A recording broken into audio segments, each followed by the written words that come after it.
Hello viewers, welcome to Asia TV in Conversation with Taha. Today we are in the Hilton at London and I have two great guests with me, Mr. Philip Bonn, who's an art creator from London, and Mr. Bharat Thakur, who's an art director, painter himself from India. So Mr. Philip Bonn has a great connection with India. So let's learn how did this connection start with India. So Mr. Bonn, could you tell us how did this connection with India start, and also how did you get into the art curation? Yes, well, thank you for your question, and it's a great pleasure to be with you, and of course, Mr. Bharat today. I feel a very great kinship with India for many reasons. I mean, certainly on the spiritual side. And historically in my family, the original connection was King Charles II received the city of, you will now say, Mumbai, from his wife, who was Catherine of Braganza, a princess of Portugal.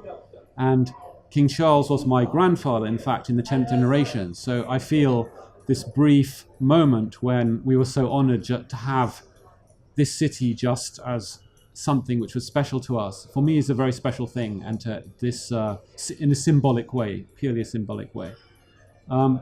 Nearer to the present day, my father's grandfather, who was called Colonel William Leslie Davidson, he spent many, many years in India, and in fact his nickname was Lobster Davidson. And the reason for that, he was a Scot with very fair skin, and quite quickly in your beautiful climate, he turned red. Right.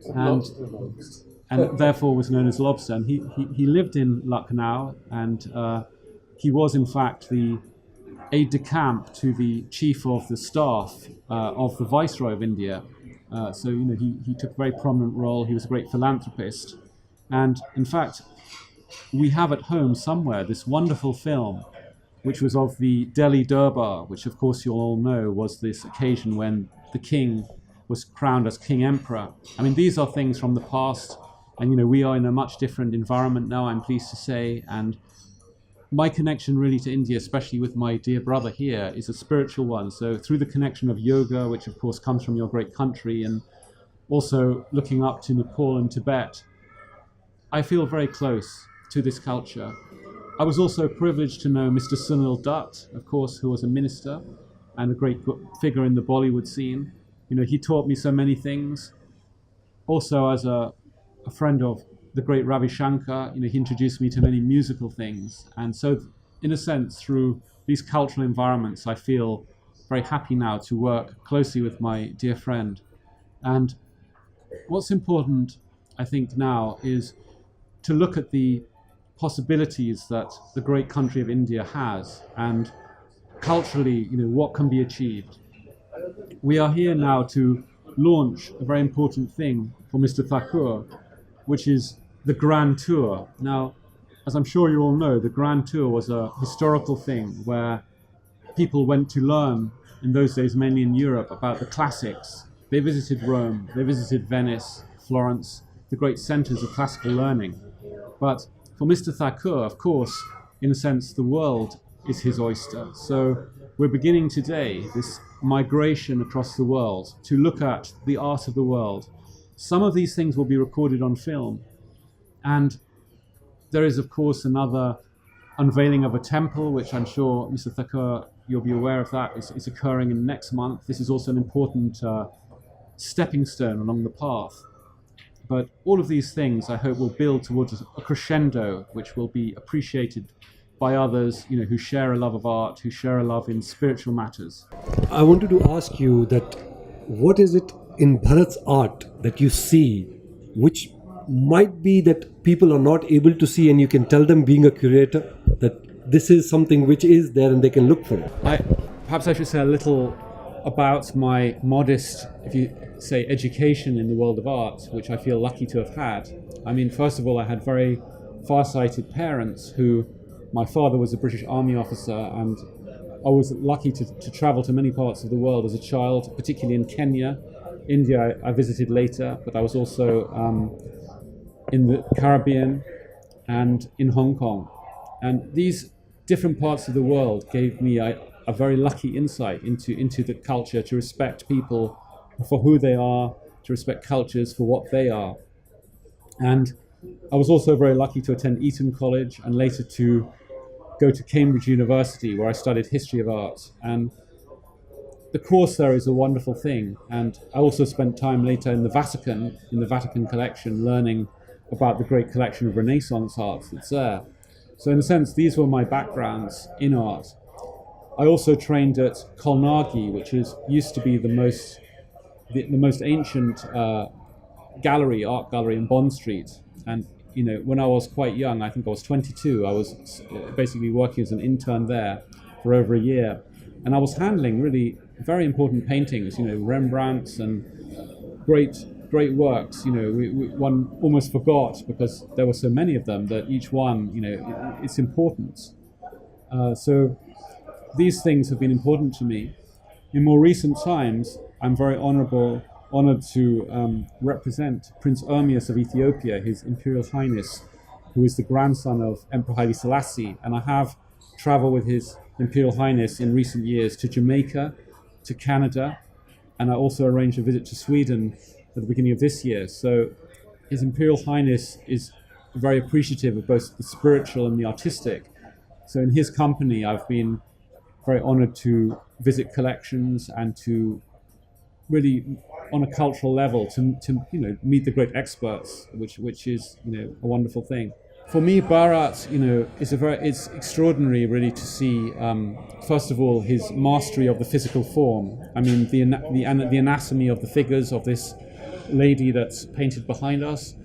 Also of the references to earlier painters. I mean, I see in the painting that's furthest away from me, behind you, sir. For me, I first saw the figure of Rodin. It came to mind the figure of the thinker by Rodin, but also the collections in the Vatican Museum, which, as I have studied in the Vatican, I was, in a way, every day having my coffee by, the great sculptures there. So I see a sculptural influence. Of course, in more modern times, clearly there's a feeling, at least for me, of Bacon, of Francis Bacon. There's a sort of the pathos and the sense, of we are all transient, we are not alive, we are not here forever. So these things, are very immediate in the work. And, Mr. Bharat is now beginning a journey, or he's begun it some years ago. He's had many interesting chapters to his life, but he's now entering a chapter where I think he can really achieve anything, and the world is his oyster, as I've said. So viewers, you are now very, very eager to hear Mr. Bharat, aren't you? Mr. Bharat, welcome to London, first of all. Thank you so much. Thank you so much. So tell me, Mr. Bharat, what is it that made you a painter? What was the inspiration behind you starting to paint, to get into the world of art? I have lived in the mountains. At the age of 4, I was picked up by my teacher. I lived in the Himalayas, in the caves. I have no schooling. So when I would look at nature, there was a deep urge to make something.